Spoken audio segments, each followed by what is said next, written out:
strong. I'm bouncing back, Jack. Calling you out now.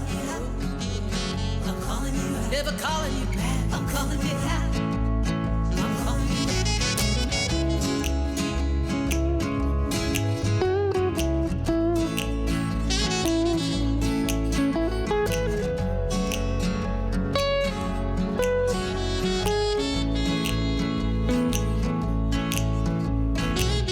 I'm calling you out now, 'cause you left me alone.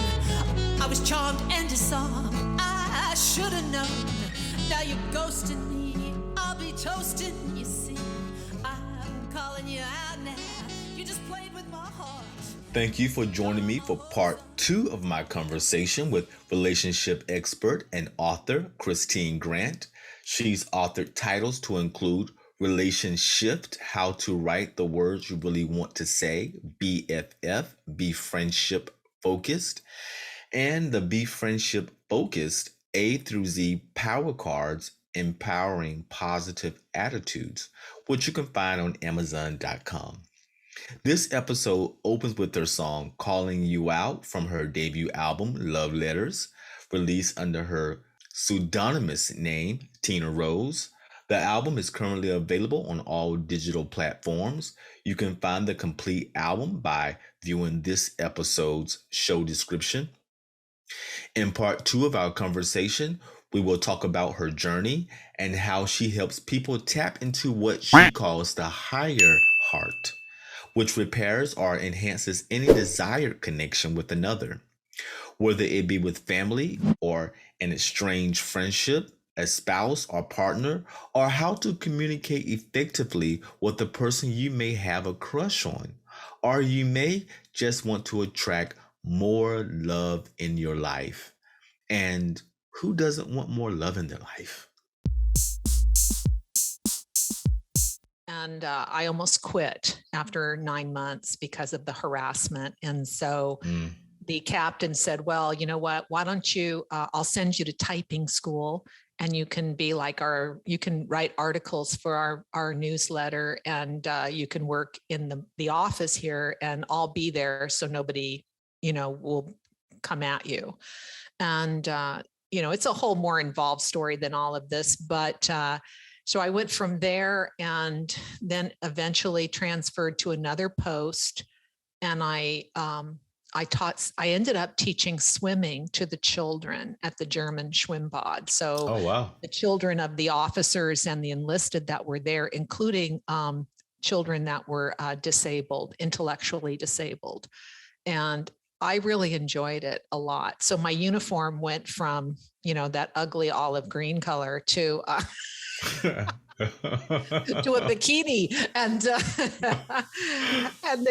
so I have lots of stories around that. It was quite an experience. And I think that when you I'm sure I don't have to tell you this, DJ, so because you've been in the military and you've traveled, when you have expanded yourself beyond the neighborhood you grew up in or what you always knew to be, you never see the world in the same way. No, again. you don't. It changes you. It broadens your horizon like there's no tomorrow. Yeah. It truly, truly does. So, back to what you were saying on the censorship with Facebook and such. Why are so many of us being censored in a way today? Mm-hmm. And when we're being censored, what do we do with those emotions? Sometimes we funnel them into places or scapegoat them onto others that may be close to us, and it causes more conflicts. Yeah. Are we happier because we were locked down? Are we happier to wear masks? Are we happier for a lot of things? I don't think so. So we are, I believe, at a turning point where people, through the pain and suffering of what's been happening and to witness what's going on in the world, are beginning to wake up and just say, enough. Yeah. And I'm worth it. And, we must stand up for who we are, not out of anger, but out of knowing, just really being present with taking the blinders off and saying, okay, I was hypnotized on this planet, or I was programmed or conditioned. Do I need to be? Is it true? What I've learned? Maybe not all of it's true. Yeah. Yeah. I mean, I think, like you said, one thing that we have seemed to have lost, and we always seem to be getting somewhat better at, but it seems like we've sort of went backwards in terms of compassion. Even if someone's opinion is different from your own, that's not a conversation ender for me, but we are at a time where I want to surround myself, well, not me personally, but that's what's going on around us. Is I want to surround myself not only with like-minded people, which is fine, but I want everyone around me to regurgitate basically what I already believe. And no one can introduce a new thought, without me feeling some negative emotion because someone said something that I may not believe or agree with. And I think that's a very bad time for someone who, for me, it's all about spirituality for me. And it's all understanding that we're all in these earth suits, and in these disguises. And you can be tricked or fooled into believing that this is who you really are. This is like going out for trick-or-treating, it's October, we're in October, and me getting my nice wonderful trick-or-treating costume, and I'm gonna use to go out and get my treats, and assuming that this costume is now who I am. Now I'm this costume, and this is where we're at now, that we have basically taken on our costumes and assume that this is who I am. No, it's a tool. It's if you're on the moon, you better have a moon suit. You better have a space suit if you're in space. And if you're on Earth, you better have an Earth suit, but it's not who you are. It's not your moon suit, your space suit. It's not who you are. So this is where we are, where we just basically have assumed, has basically just sort of accepted that all external things are who I am. And I'm so proud of it. And it's just destroying people spiritually. And we discussed in our last conversation when we first met, was that we are getting to a place of awakening. But the awakening that that's coming doesn't look like the way that we probably intended it to look or thought it would look. It's been more painful than we probably thought it would look. But, we don't have any control over how this unfolds, but we know that it's going to end the way that it's supposed to end. It's going to end well. So I'm glad that you mentioned that, because we do have to get back to what you said, that higher heart that we need to tap into. And I definitely want to talk about how you infuse these things, but I'm listening to you say all these examples that you're giving me. It really has the same line. And the line is that what you did in every piece that you've were a part of, is you were able to tap into that higher heart. If it was working with students, if it was in the military, if it was writing a love letter, you was tapping into that higher heart every single time. Thank you. Thank you for reiterating that, because that is what I'm blessed, I feel, to be, as sort of a vehicle for that. And I don't know about you, but my phone has been nonstop ringing off the hook Mm. from friends, family, and clients saying that they have come up against these sudden fallouts with friends, long-term friends and family members because of decisions that everybody makes individually that might not line up with the other person's idea of what should be happening. Mm-hmm. I have a letter, I call my letters inspired heart letters. So in other words, I have clients come to me when they are stymied, when they're stuck, when they are, they're tired of carrying the emotional baggage around with them, even if it's been a long-term falling out.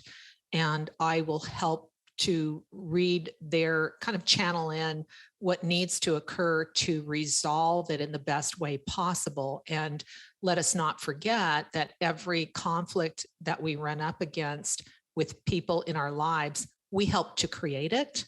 Mm-hmm. Our soul called it up. Oh yeah. So we would have an opportunity to learn from it. It's when we heal it. Yeah, when we put the ignore button on, then it's like, oh, all men are like that, or all women are like that, or all people are like that. And it's because you haven't stopped to check it out and say, why am I drawing that particular experience to me? What do I need to learn from it? What do I need to bless out of it? Bless out of it, and yes. move on from it. So I get it. If somebody says, oh, my husband cheated and all the boyfriends cheated and men are all cheaters.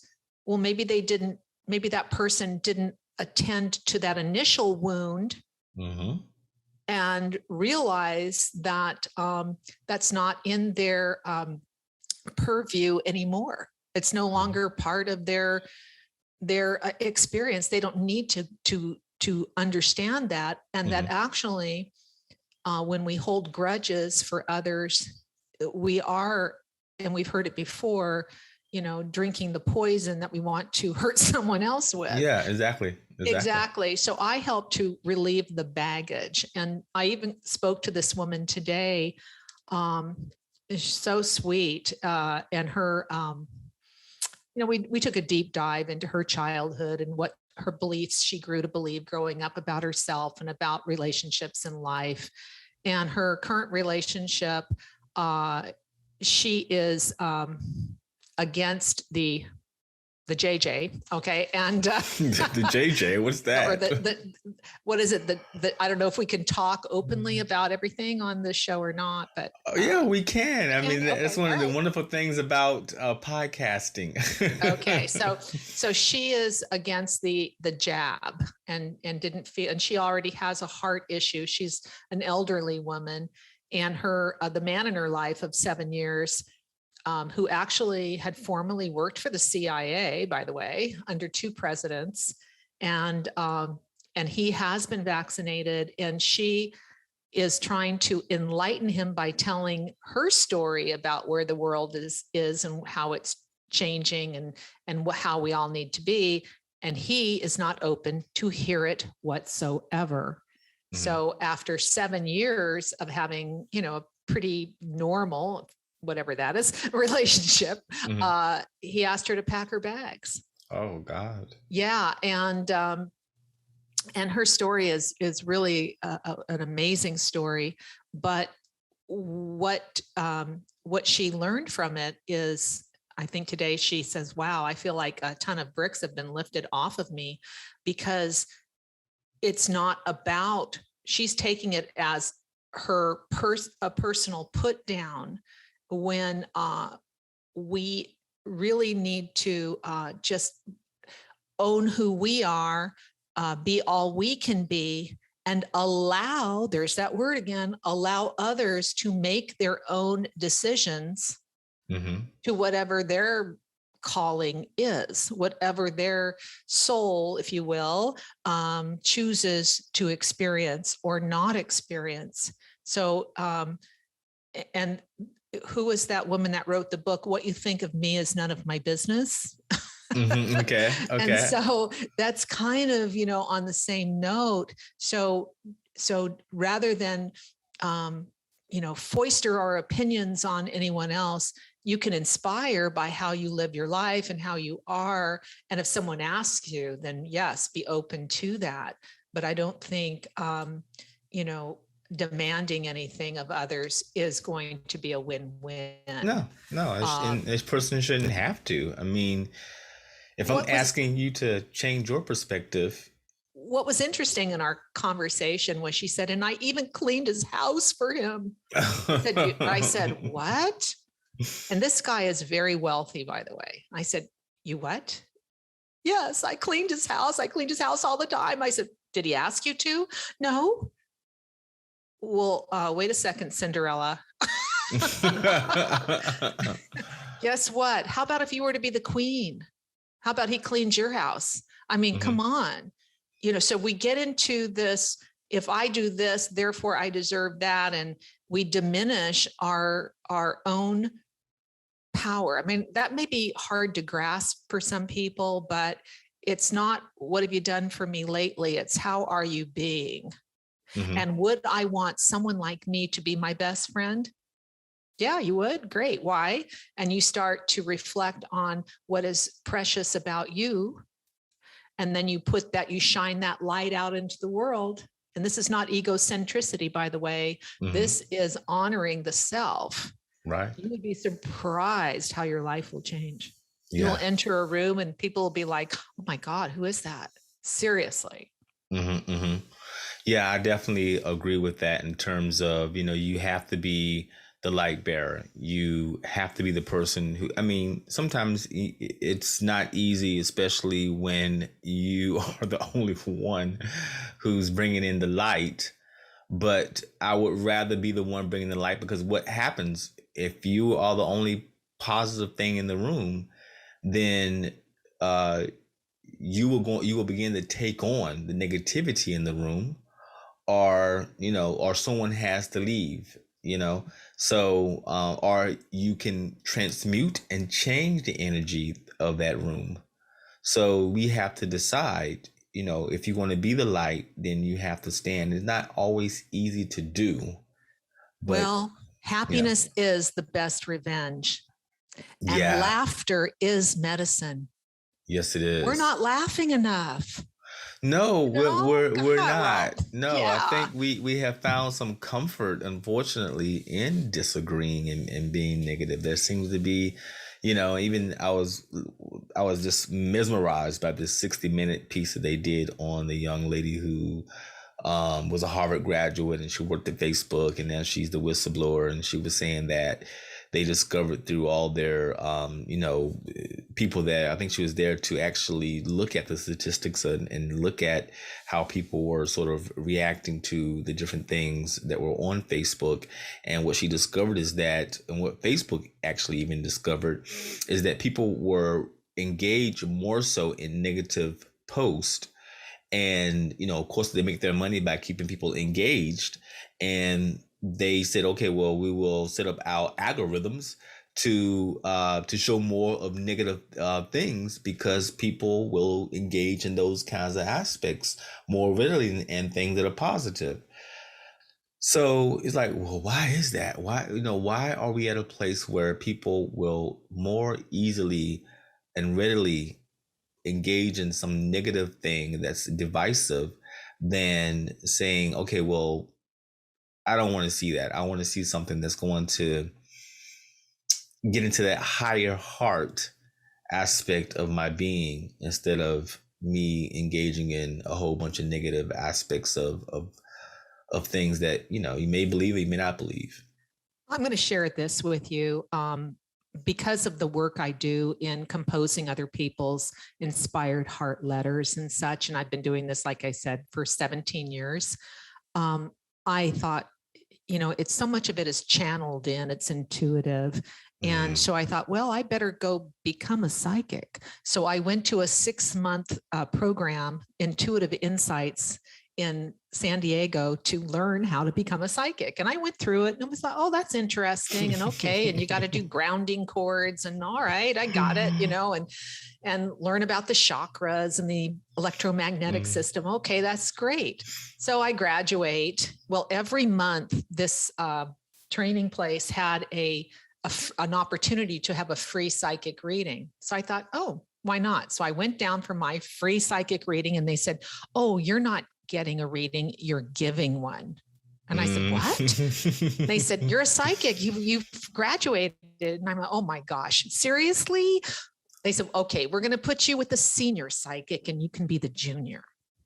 So they sat me with this woman and she said, as people come in off the street, if you get a message that you want to share, I will be giving them a reading. Just tap me on the leg and I will pause and you can share. And I said, okay. So one woman comes in and she starts reading for her and I tapped her on the leg and I said, wow, you're up all night worrying. You're so stressed out. Who is it you're so worried about? You can't even sleep. And she said, my 20-year-old daughter. And out of my mouth, without any forethought, I automatically said, worry is fear, the opposite of love. When we worry, whether it's about a circumstance, a person, a decision, whatever the case may be, when we worry, we curse it. Yeah. So we all are conditioned, or it's part of our innate, flight or fight syndrome, or fight or flight. Thank you. Yeah, your little root chakra is going, oh, I need to survive. So our nervous system can get taxed and alerted, and it's like, oh my gosh, what's next? I have to save myself. Well, so we all are prone to worry, but it's not healthy. And we are much more than that. We are higher beings than that. And as I said, with confidence. So my advice to the audience is to catch yourself when you do worry and shift it and start blessing the person, the situation, or the decision, even blessing it, seeing it in the best light possible. And the woman said, I never thought of it that way. And I'm thinking to myself, I never thought of it that way. Yeah. Because I also had a daughter that I was worried about. My daughter was going through a lot of struggle. And when I caught myself worrying, I would stop myself and I would bless my daughter. Do you know that quite rapidly her whole life changed? Yeah. And it had nothing to do with me telling her what she should do or expressing my fear and worry about her decisions. Yes. She on her own changed. So the power it's sort of like the power of prayer. Oh yeah. Okay. And but just to alert yourself, if you do the worry business, not going to happen. And that's why when you talk about Facebook, they are they're promoting the fear zone to get people caught up in that. And what's the world going to be like if we're all stressed out and worried and, looking over our shoulder and, oh my gosh, what if? It doesn't work. No, it doesn't. It doesn't work. So I want to say, because I know our time is coming to a close, but I want to say, I just want to let the audience know we started out with my music. Oh yeah. I want to get back to that and the inspired letter. I want to talk about 2 stories about that before we close. Okay. And then of course the music. Okay. So, all right. So the Inspired Heart Letters, that started when I had a neighbor who was dating this gentleman, and she really wanted to get married, and she had practically raised her 2 kids. And she said, I don't know. She goes, he's such a nice guy. He checks off on all the boxes. He's got a good character. He's got a job. He makes money. He's an attorney. He's fun. He's sweet. He's generous. He's kind. But that kiss thing, I don't want to kiss him. And she goes, I'm just not feeling the chemistry. And so I said, well, you can't lead him on. That's not fair. She goes, I know, you're right. But if I tell him how I feel, he even sent flowers recently, I'm going to hurt his feelings and I'll feel embarrassed and, I can't take it. For years, I've used medicinal herbs because they are a great way to flush your kidneys and gallbladder, strengthen your immune system, de-stress your heart, and increase proper blood flow. Medicine Man Plant Co. is a Texas-based company that believes in using state-of-the-art best practices enforced by the FDA to ensure the best quality of herbs. Their herbs are blended from the world's best ancient plants and mushrooms, proven effective across thousands of years. Medicine Man Plant Co. uses modern science to powder and compress easy-to-swallow herbal capsules. They are powerful quality herbs that help you stay healthy. Try their Stone Breaker Pill if you want to flush your kidneys and gallbladder. The Blood Pressure Pill will help promote proper blood flow and circulation and also addresses high blood pressure. The Uric Acid Pill will keep your joints and extremities clean and pain-free. So go to www.medicinemanplantco.com to begin receiving herbal medicine like the liver pill, which will power up and protect your liver and detoxify your body, or even the immune pill that'll defend your body and support and strengthen both your innate and active immune systems. Again, that's www.medicinemanplantco.com. So I said, all right, well, if the shoe were on the other foot, how would it feel? And so I said, why don't you write him a note? If you're not good with verbalizing, you're going to choke up on your words. Okay. Write a little note, put it in a card. Next time you see him, before you leave your dinner date or whatever, just say, hey, I've been thinking about our rapport, our connection. And it means a lot to me. And I wanted to share it. And I'm just putting it down in writing. So I want you to contemplate that or something. She goes, okay. So she comes back. She goes, well, here's my note. I said, well, that's disgusting. And I tore it up in front of her because it was the whole, it's not you, it's me. I really don't, I suck at relationships. I don't want a relationship right now. Lie. Saving or, face saving kinds of let me out the back door without really telling the truth.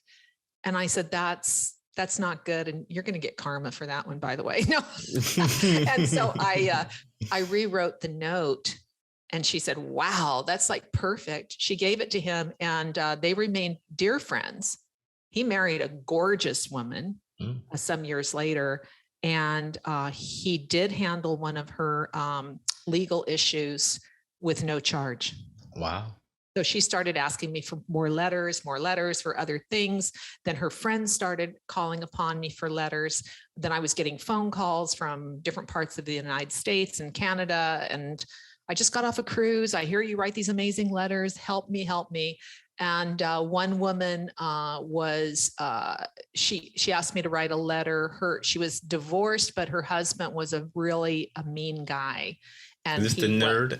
Was that the nerd, the guy story that you told me before the last time we talked? Oh, I can't even remember that story, but this one wasn't a nerd. This guy was really mean, and he had been abusive towards her in their marriage. So when they divorced, he was still threatening her, and she was afraid.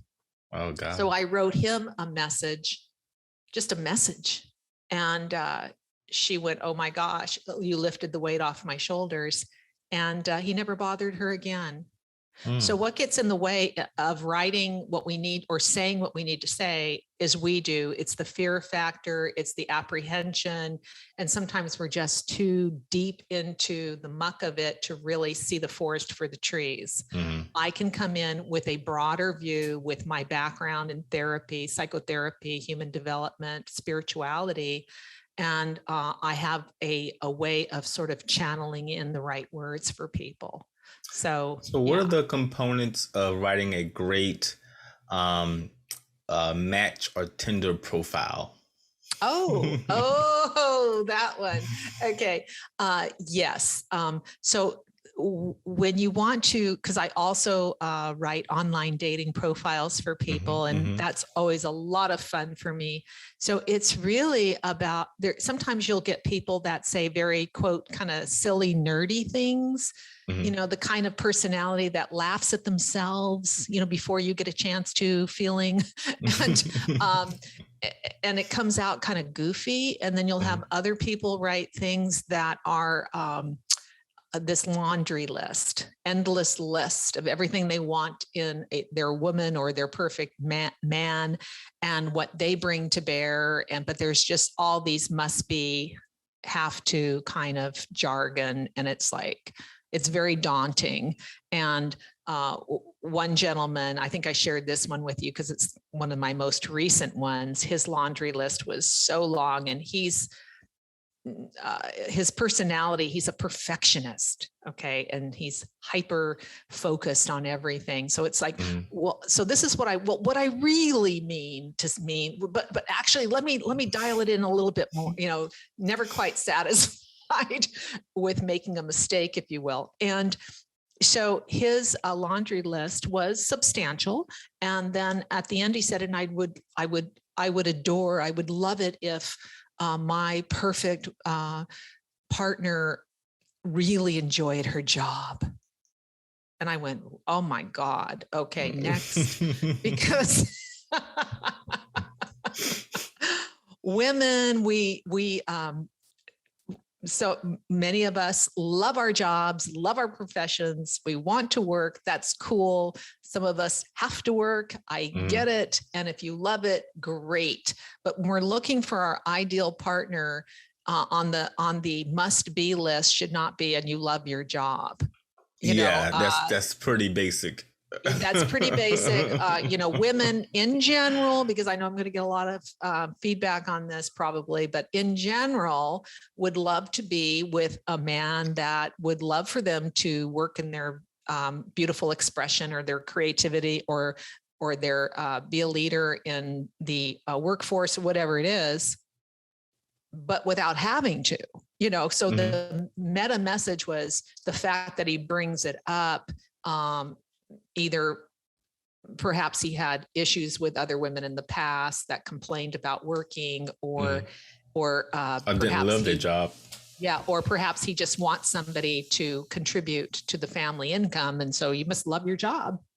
Maybe, you know, I mean, you could read a lot into that. Yeah, I would feel sorry for someone who put in their profile, must keep a job at all times. Right, I just exactly. So no, I think the profile should be real, but light and fluffy in a really good way, and enticing.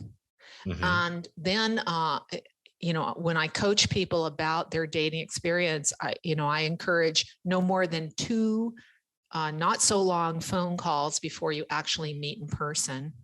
And when you do meet in person, and in the phone calls, you should have a little bullet list of things that are your must-be's that you don't dwell on, but you want to check off with the other person.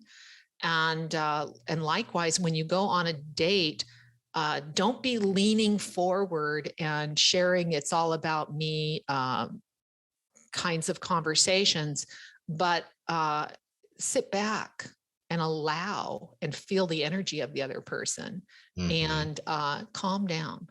And calm down. Calm down. Yeah. So there's a phrase that you used when to get anyone's attention, you know, and that maybe you don't remember what it was, but I thought it was so genius. And you said, "Can I spoil you?" Oh yes, that was the rewrite to this gentleman that had the laundry list of must-haves, must-be's. I said, I rewrote his profile within 5 minutes and just said, yeah, the first line, "Can I spoil you?" You know, I said, you're going to get the attention. That will get anybody. You can spoil attention. someone with kisses and hugs. You can spoil them with all kinds of delightful attributes. You can spoil them in a lot of ways. And yeah, it is, it's part of being human in the best sense of the word, is again that willingness to connect with another. That's and the it's thing. not all about me. That the willingness to connect. That's the thing. And I think the trouble, even I've had. I'm bad at writing profiles and all that. And one thing that I value is your ability to engage and connect and find sentences, phrases that do that are able to get someone's attention where they want to engage with you, you know, and that takes for me, someone who can do that easily is like, how do you do this? But I think that's important because it's sometimes it's difficult when you're creating a profile for yourself to engage with someone basically on a app, you know, and then like, what is the way? And I like that phrase, like, can I spoil you? I like that phrase. I think that would be, I would put something like, what's up? My name is DJ. That's what I would put down as my header, you know? But I thought that was so cute to have that as a header instead of something that lame that I would use. Yeah, if any of the audience wants to take a deeper look at those kinds of inspired thoughts, you can get my book. It's on Amazon and Barnes and Nobles and all those sites. And I'll have the link down in the show description. Okay, perfect. And just FYI, I have the audiobook, which came out about six weeks ago or so. Yeah, I saw that. Okay. And it has all my album embedded into it because all my songs are derived from real life experiences or experiences from people I worked with or knew. And so they're real love stories and they're real messages about relationships. So my performer's name, pseudonym, as you say, is Tina Rose. I'm a Kristine with a K, but Kristine Rose, last name is Grant. And all my Latina friends have called me Tina for years. And so Tina Rose sounded like a more musical stage name or performer's name. And as a bucket list thing to do is to create a full album. There's nothing like it. It was one of the most joyful things I've done. I think music touches the soul, lightens the heart, and it can create, depending on the verbiage and the frequency of the sound of the music and the rhythm, can also compel people to contemplate or to, to really, I mean, it changes changes the energy of the room, and I believe that music is to raise our level. It raises our level. It causes us to contemplate. Yes. I think that is the value and to me the purpose of music itself. Yes, it is. What would we be without music? Oh my gosh, right? I think this planet would be probably there'll be nobody on it without it. Yeah. Oh, absolutely. Absolutely. So if anyone would like a gift from me, if they go to my website, which I'm going to apologize in advance because we're in the process of renewing it, so it's not quite perfected yet, but you can get a free ebook on with 5 keys to how to write your own compelling messages. So I give you some insights on that. Yeah, give me the link to that. Yeah, it's okay, so you can go to Inspired Heart. That's inspired with a D, inspiredheartletters.com. You should be able to find it there. My main website is my name, Kristine with a K, KristineGrant.com. And then if you go to my music site, TinaRoseMusic.com, you get a free download of a song, and there'll be I'm on all the platforms, so it should be there as well. And I'll leave all those links in the show description, so they'll be right there for you to go. Yeah. And so if you like saxophone, right? Because I've got And all her songs are live instruments, so it's none of that Yeah. techno stuff. Oh yeah, right. No, yeah, it's yeah.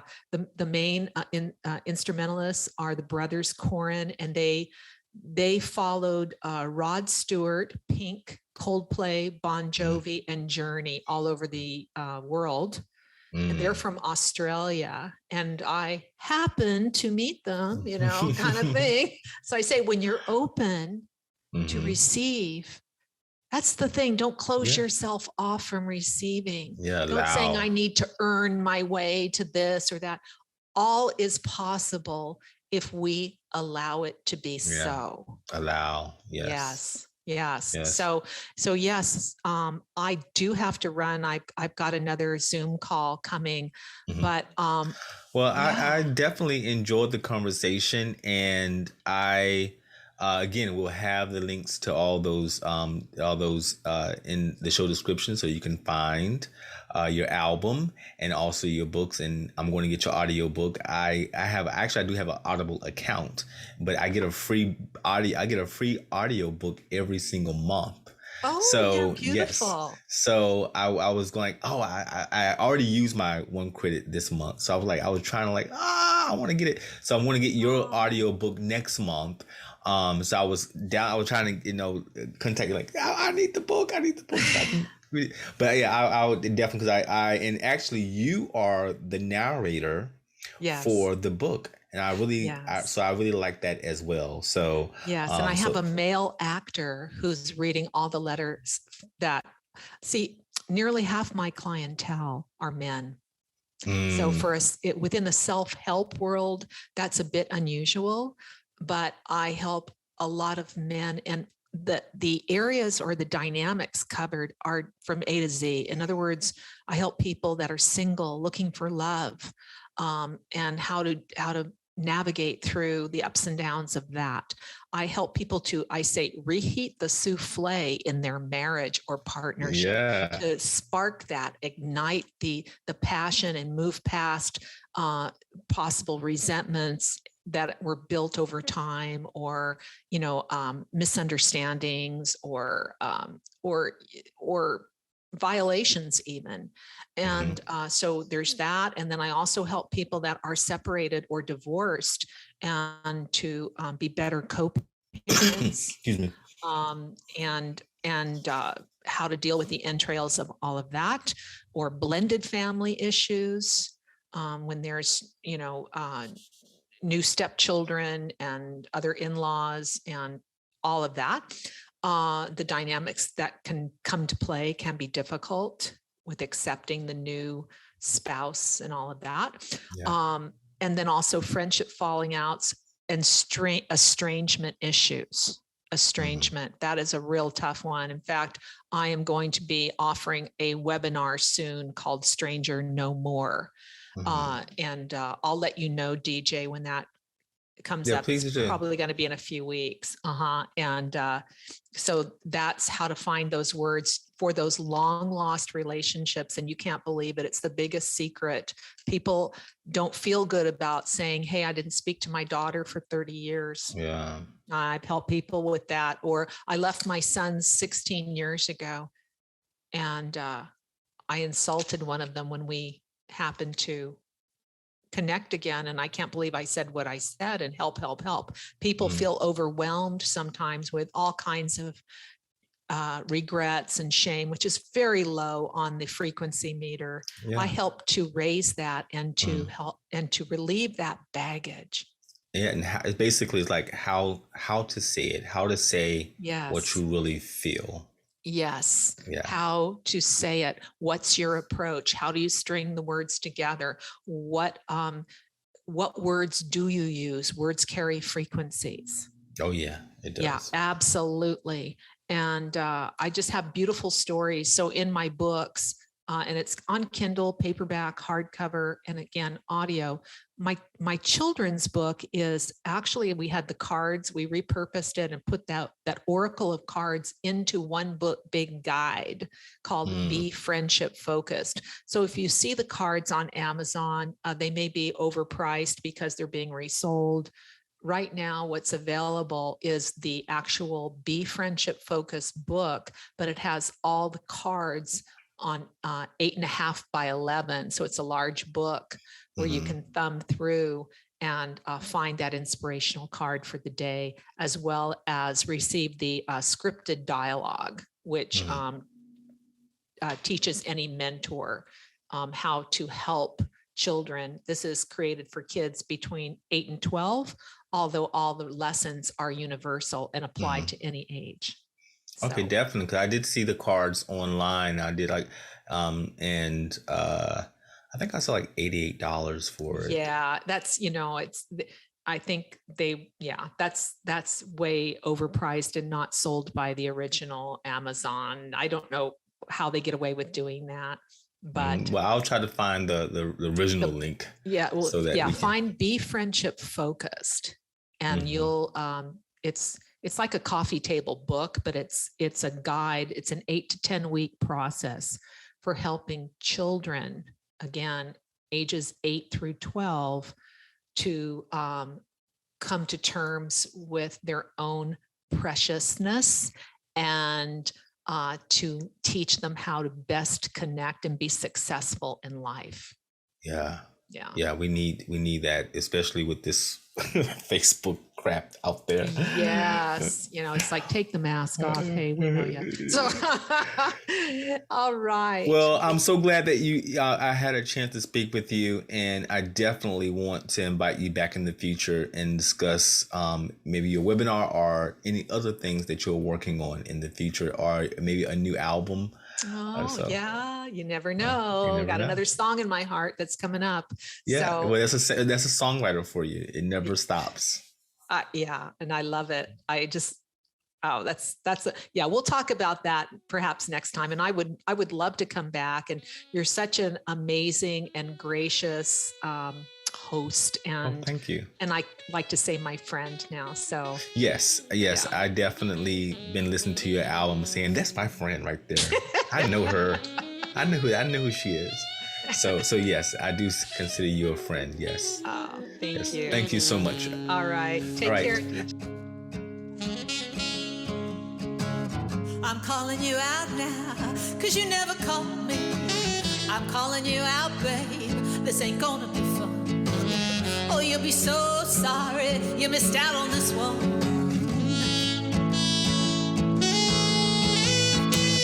I'm calling you out now. You just played with my heart. You got all my hopes up. Thought I found a new star. Oh, you left me high and dry. Oh, so it may seem. Yeah, I'm gonna give it a try. Gonna capture that dream.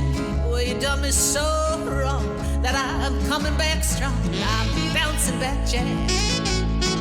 Calling you out now. I'm calling you out. Never calling you back. I'm calling you out.